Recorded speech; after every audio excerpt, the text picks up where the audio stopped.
Jadikan kami hamba-Mu, layakkan kami pribadi Tuhan.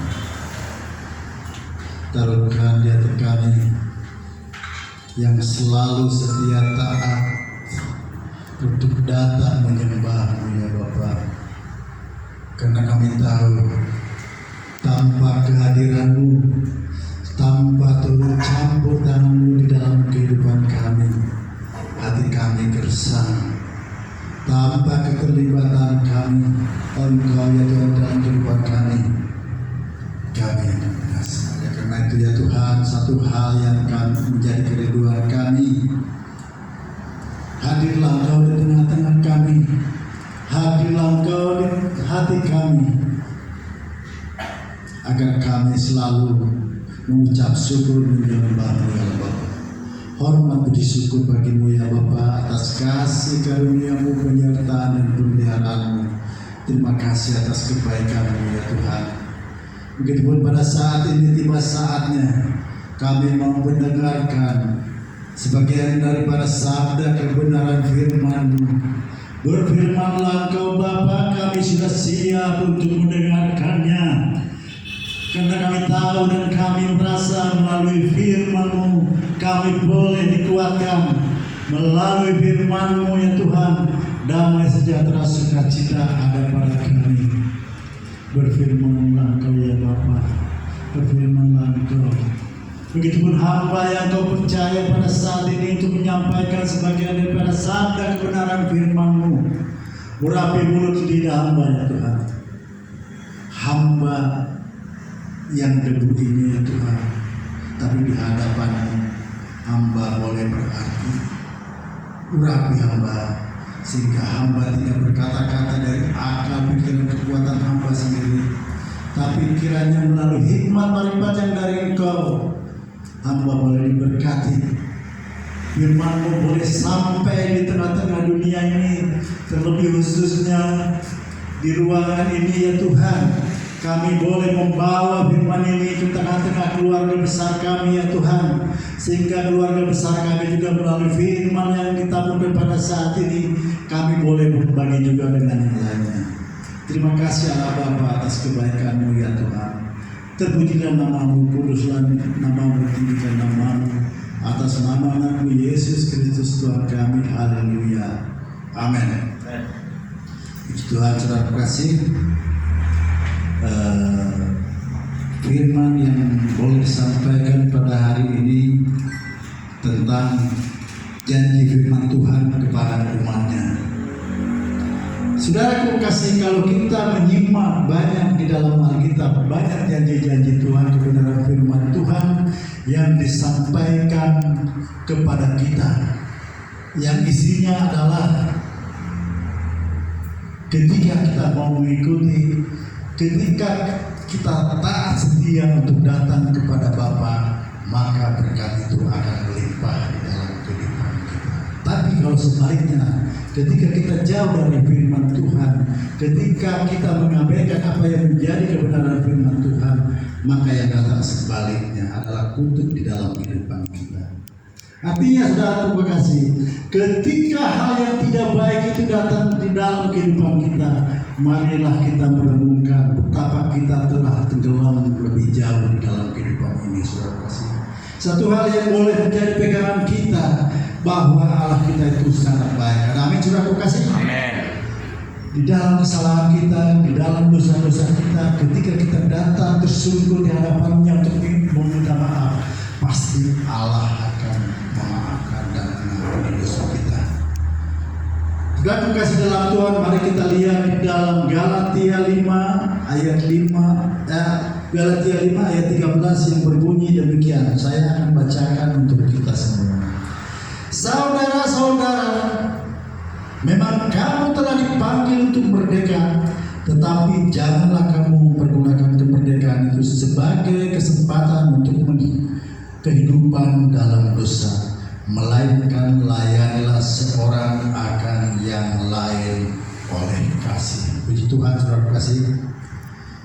Di sini dikatakan ketika kita mendapatkan kemerdekaan di dalam Tuhan, artinya kita berserah diri, kita mengandalkan Tuhan di dalam kehidupan kita, kita mengandalkan Tuhan untuk segala rencana kehidupan kita.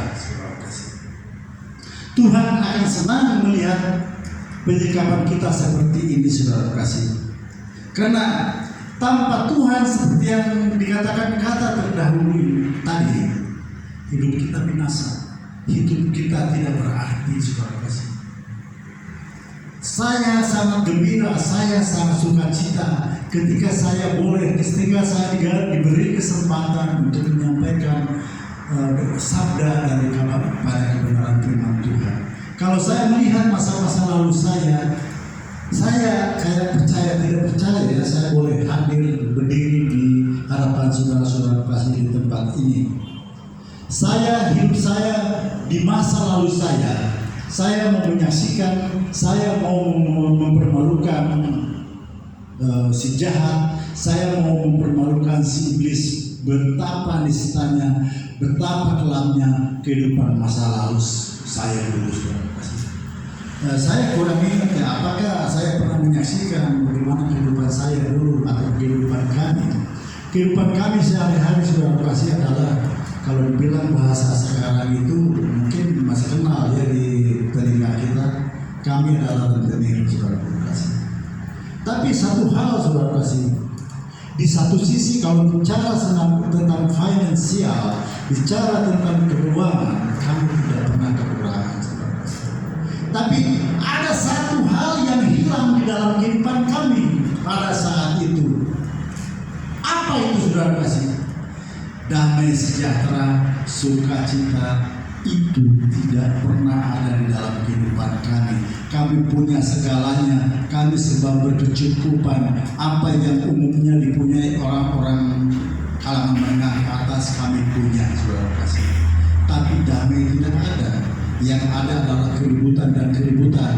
Mungkin kalau bahasa dulu dikatakan ya, keseharian kami itu di rumah dengan adanya percekcokan, mungkin kalau istilah dulu dikatakan kan sampai piring pun berterbangan, saudara kasih. Ini bicara soal apa? Bicara soal tidak ada damai di tempat kita bernaung, di tengah rumah-rumah kita. Di satu sisi kami adalah sebagai orang yang percaya, yang beriman kepada Tuhan Yesus Kristus, tapi hidup kami bertentangan dengan kebenaran firman Tuhan. Oleh karena itu, saudara kasih, seperti yang saya katakan tadi, puji Tuhan, kami boleh dikasih kesempatan seperti saat ini, saudara kasih, di mana yang kami dulunya jauh daripada Tuhan, untuk mengatakan kebenaran Tuhan itu sangat sulit di mulut kami. Bahkan untuk bicara di depan mimbar ini, wow, sangat sulit sekali. Kalau boleh saya katakan, saya pada saat ini merasa bangga punya Tuhan Yesus. Amin, saudara kasih. Sangat bangga. Bagaimana tidak bangga, saudara kasih? Yang tadinya notabene saya itu tidak mampu untuk menghadapi dunia ini, tapi sekarang ini saya diberkati. Sekarang ini saya boleh terlibat menjadi saluran berkat bagi kami dan bagi saudara-saudara kami yang lain. Itu karena kita mau berserah diri, menyerahkan diri untuk mengetahui dan menyampaikan tentang kebenaran firman Tuhan. Di ayat 5 tadi dikatakan, saya akan ulangi, saudara kasih. Saudara-saudara, memang kamu telah dipanggil untuk merdeka, tetapi janganlah kamu mempergunakan kemerdekaan itu sebagai kesempatan untuk kehidupan dalam dosa, melainkan layanilah seorang akan yang lain oleh kasih. Jadi ketika kita sudah mengambil keputusan bahwa kita ingin bersekutu, kita ingin bergabung bersama-sama mendengarkan tentang kebenaran firman Tuhan, saudara kasih, jangan kita bermain-main dengan kebenaran firman Tuhan. Mari kita berikan telinga kita sebagai pendengar yang baik untuk mendengarkan sebagian daripada sabda kebenaran firman Tuhan, apapun yang disampaikan melalui hamba-hambanya. Sebagai orang setia, sebagai orang yang menjadi umat-umat Tuhan, kita harus merasa, kita harus menyadari bahwa kita adalah manusia biasa, saudara kasih. Jangan mentang kita sudah bersekutu, sudah beriman, sudah datang ke gereja, kita mencemoohkan yang lain. Kita juga harus berani berbagi dengan saudara-saudara kita bahwa kebenaran firman Tuhan itu bukan milik kita sendiri saja, tapi boleh berbagi dengan saudara-saudara kita yang lain. Saudara kasih di dalam Tuhan. Sebagai anak Tuhan, kita hidup dalam pengharapan. Karena ketika kita memohon, karena ketika kita meminta kepada Tuhan, belum tentu langsung pada saat kita berucap langsung datang berkat itu. Tapi bisa juga terjadi semacam itu. Tapi Tuhan lebih tahu hati kita. Tuhan lebih tahu saat-saat yang tepat kapan Tuhan melimpahkan berkat itu di dalam kehidupan kita. Jadi ketika kita memohon kepada Tuhan, ternyata apa yang menjadi keinginan kita, apa yang menjadi pergumulan kita tidak muncul-muncul juga dengan bahasa dunia. Mungkin kok apa yang meminta belum datang-datang juga, Tuhan belum berikan. Satu hal perlu kita pegang, perlu kita renungkan di dalam kehidupan kita, bahwa saat Tuhan, waktu Tuhan adalah yang terbaik. Artinya begini saudara kasih, Tuhan mau memberikan berkat itu, melimpahkan berkatnya, mencurahkan berkatnya di tengah-tengah kita dengan waktu yang tepat. Karena Tuhan tidak mau sembarangan melimpahkan berkat itu, ternyata berkat itu kita pergunakan dengan hal-hal yang sia-sia, dengan hal-hal yang tidak berguna. Mari kita lihat di dalam Wahyu 3 ayat 10 dikatakan demikian.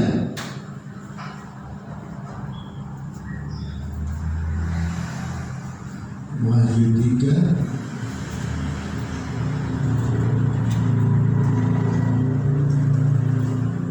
ayat 10 dikatakan, karena engkau menuruti firman-Ku untuk tekun menantikan Aku, maka Aku pun akan melindungi engkau dari hari pencobaan yang akan datang atas seluruh dunia untuk mencobai mereka yang diam di bumi.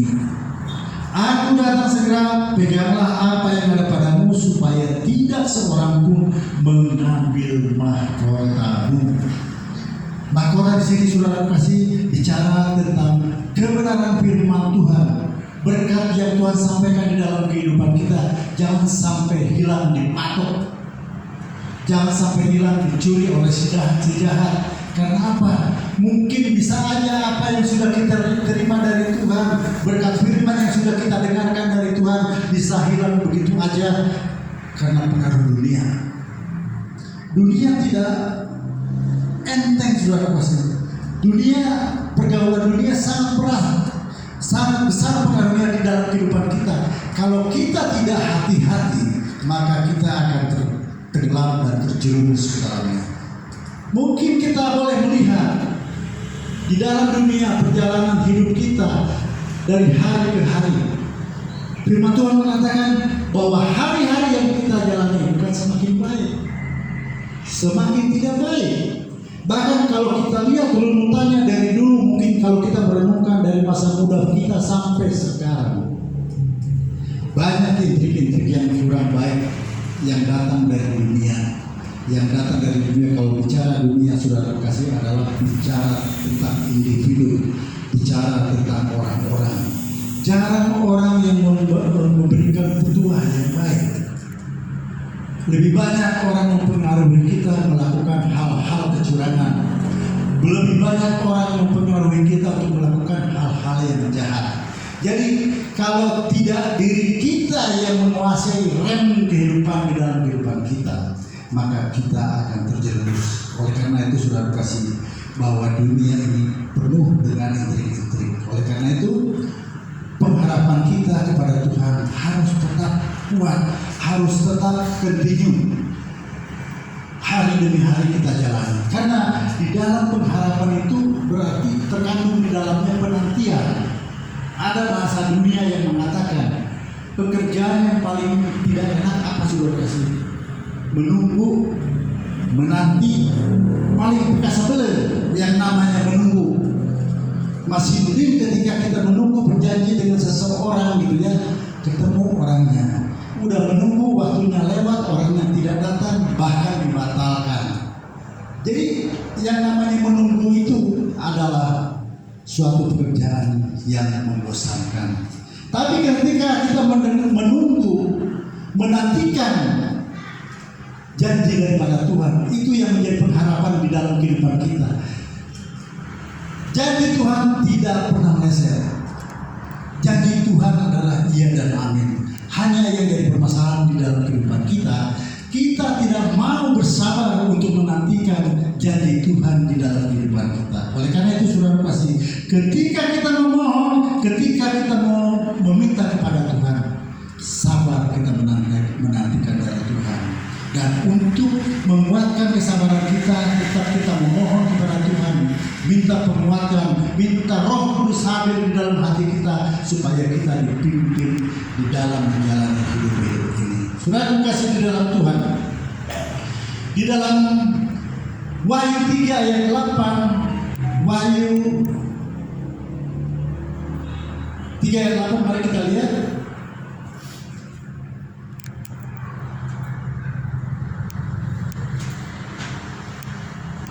Aku tahu segala pekerjaanmu.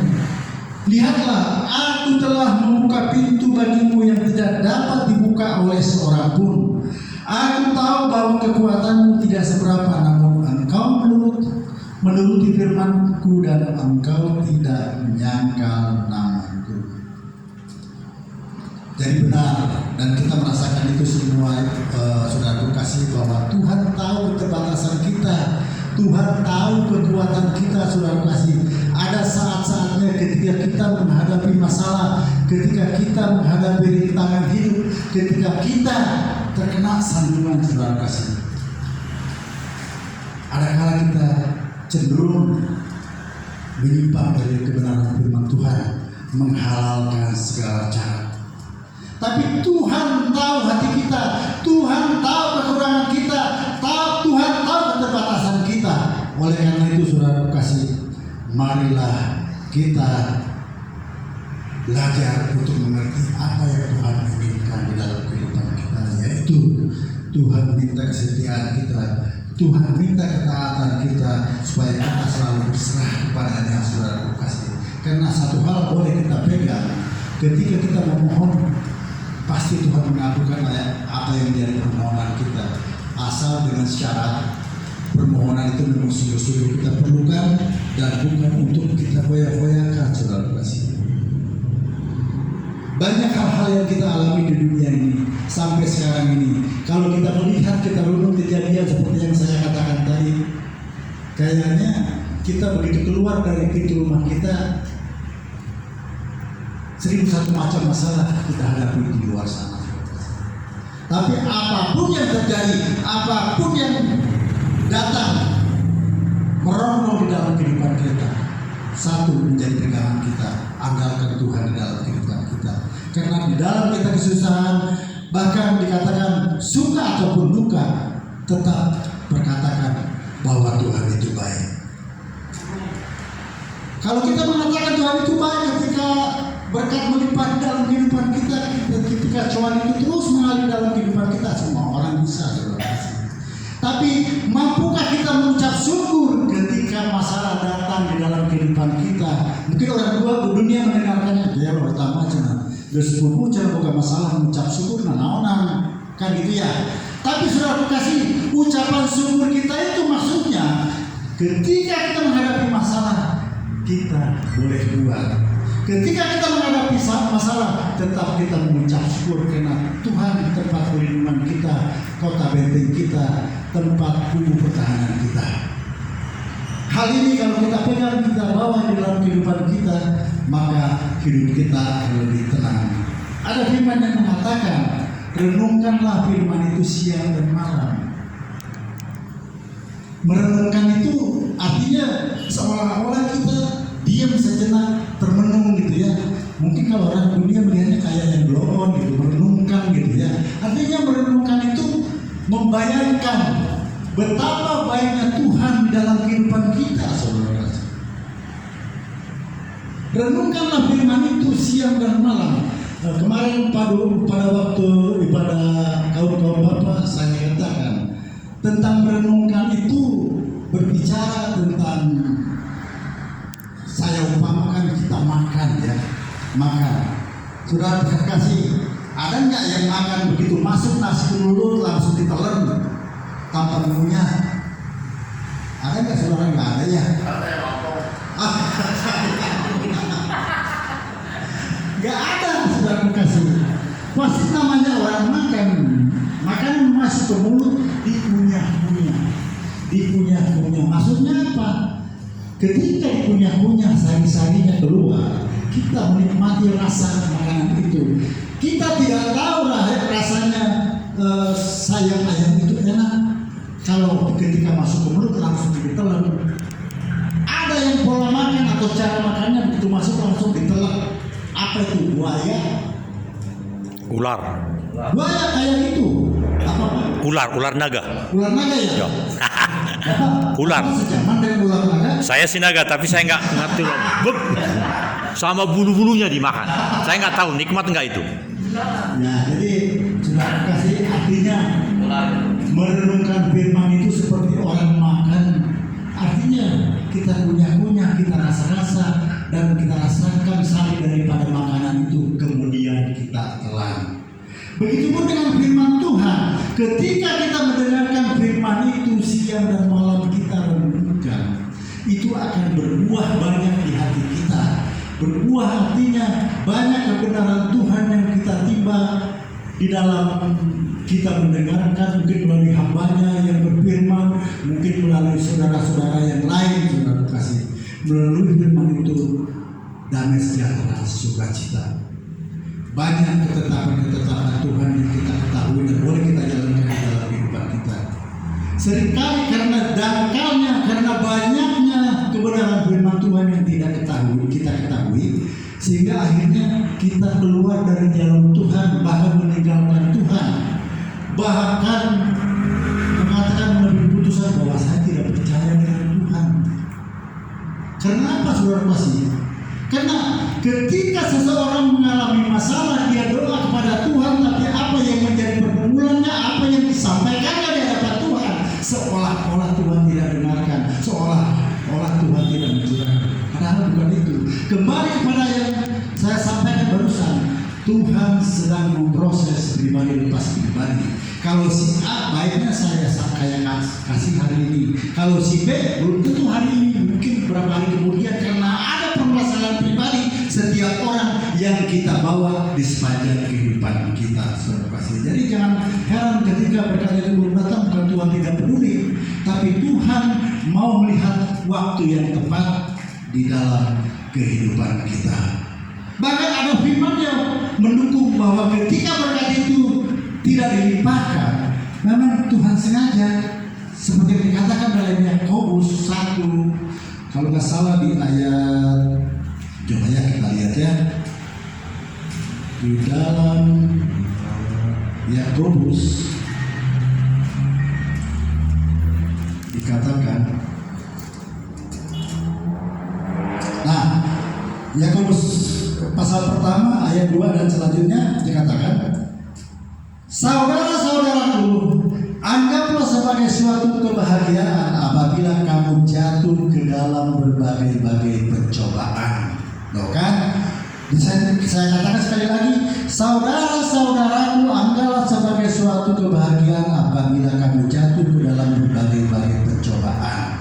Ada yang kata orang dunia yang mendengar ini, artinya orang dunia yang tidak pernah mendengarkan tentang kebenaran Tuhan, mendengarkan ayat ini. Apa komentarnya?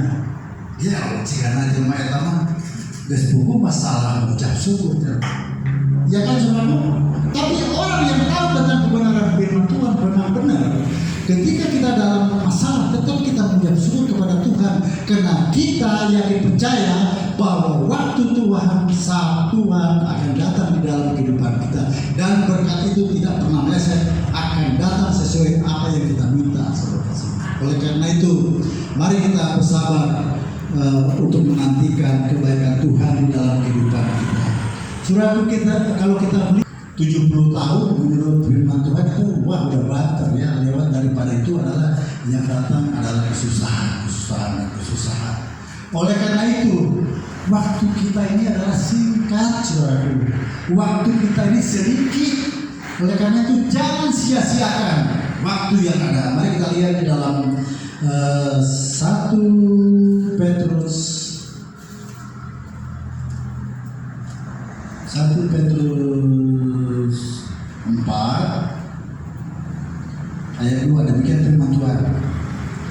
Supaya waktu yang sisa jangan kamu pergunakan menurut keinginan manusia, tapi menurut kehendak Allah. Jadi pergunakanlah waktu kita sesuai dengan kehendak Allah. Kita boleh beraktivitas, kita boleh berbisnis, apapun jenis usaha kita, apapun jenis bisnis kita, tetap kita libatkan ke dalam kehadiran Tuhan. Ada orang yang mengatakan ketika kita bersyarat untuk beribadah, jawabannya apa? Waktu saya nggak ada, saya kepingin ibadah tapi waktu saya nggak ada. Itu kan sebenarnya ucapan yang bodoh, saudara kasih.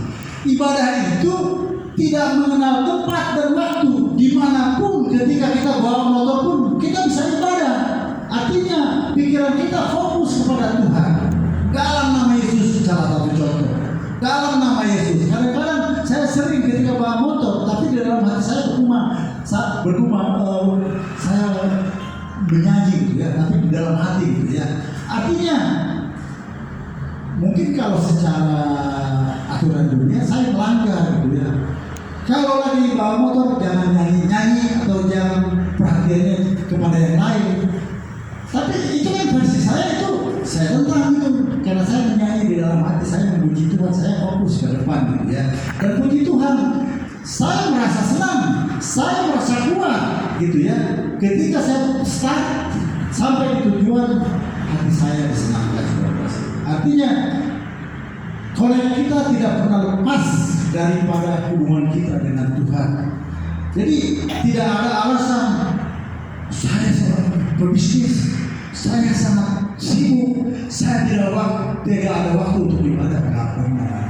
Dia bicara itu karena tidak tahu tentang perjalanan atau bagaimana kita menjalankan ibadah sebagai kasih. Memang di dalam ibadah kita, ketika kita mengucap syukur di rumah kita, ada waktu tertentu, 1 hari dalam seminggu kita beribadah kamu untuk mendengarkan hamba-hamba Tuhan, mendengarkan hamba-hamba Tuhan menyampaikan tentang kebenaran firman Tuhan.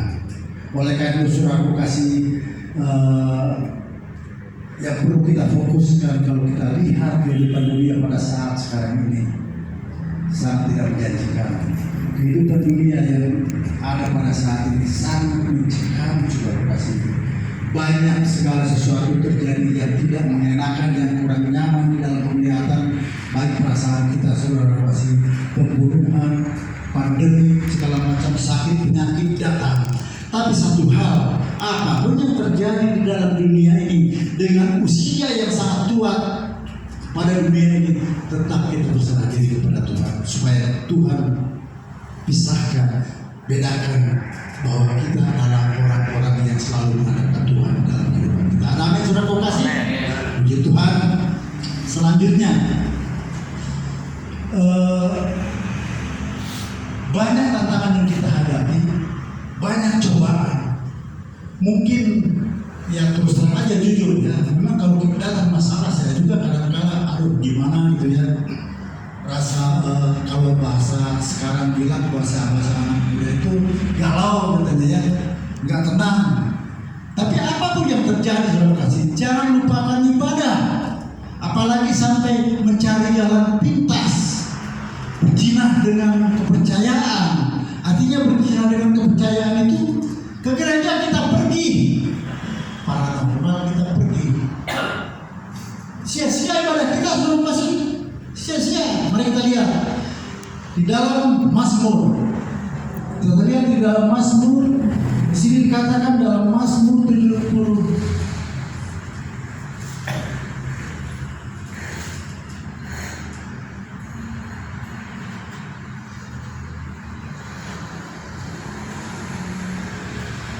Mazmur 73